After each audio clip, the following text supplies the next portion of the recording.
Index ফিঙ্গারকে থামের গোড়াতে মানে বুড়ো আঙুলের গোড়াকে, এখন মিডিল ফিঙ্গার আর রিং ফিঙ্গারকে থামের টিপে লাগিয়ে এইভাবে রাখলে এটাকে বলা হয় আপান বায়ু মুদ্রা। আপনি ছবিতে দেখে নেবেন।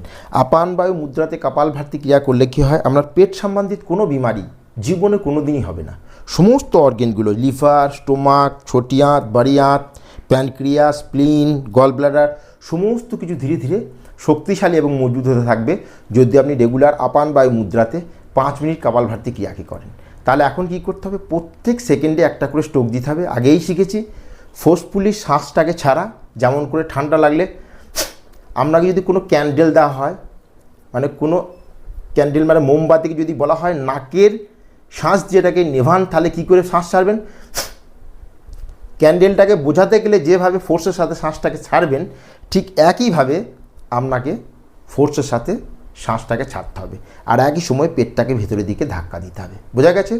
গর্দন, কামার, আপনার মাথা, ঘাড় সব কিছু স্ট্রেট থাকবে, মানে হেলাডোলা বা নাড়াচাড়া হবে না। বোঝা গেছে? প্রত্যেক সেকেন্ডে একটা করে শ্বাসকে ছাড়বো, পেটটাকে ভিতরের দিকে ধাক্কা দেব, শ্বাস নেওয়ার দিকে ধ্যান দেওয়ার দরকার নেই, শ্বাস অটোমেটিক নেওয়া হবে। ক্লিয়ার? বোঝা গেছে? এখন দেখা যাক।